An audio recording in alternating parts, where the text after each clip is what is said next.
I mean, lower extremity and upper extremity loading programs are slightly different. So, for the Achilles, the easiest thing I could answer here is for the Achilles, which is probably the most common area of the body that you need to really focus on with your loading exercises. Look up Peter Malliaras. He's the guy. Okay.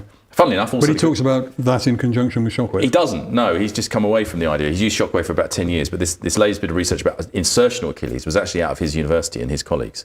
So he's been quite critiquing of Shockwave for that condition. Yeah.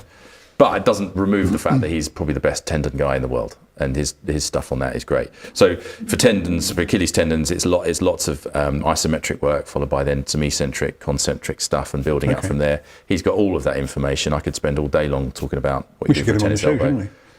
Peter Malliaras, yeah, he's in Australia. It's pretty hard, but you could come online. He'd love to talk about that. But he is the man for that. He'll be here one day in this country. Yeah, but I mean, I think what the question is, I think what he's getting to maybe, is that people sometimes think they've got to do the Shockwave first and then load it, okay? None of that's true. You get straight on and load tendons. So when you get into tendinopathies, which is my sort of thing now, load them straight away regardless of the pain. That's really, and just find, you've got heavy loading plyometrics at one end, and then you've got isometric low loading at the other end, and you just, I guess your clinical expertise is to be able to say, I think you're up for doing a bit of this, and some pain is okay. Crack on, and I'll Shockwave through that process, because it gives you short-term pain relief, but you don't need to do, a lot of people think, I'll do the Shockwave first, and then I'll grade the loading up from that. No, from day one, start getting them a loading program from day one, whatever tendon it is.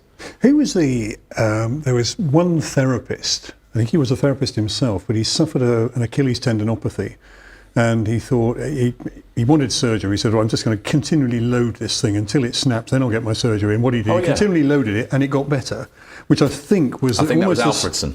Yeah, that rings a bell, but that was, I think, almost the start of the progressive loading process for tendinopathy. He basically put a heavier bag on his back and kept on dropping his heel off the stairs, hoping it would snap off, and it didn't.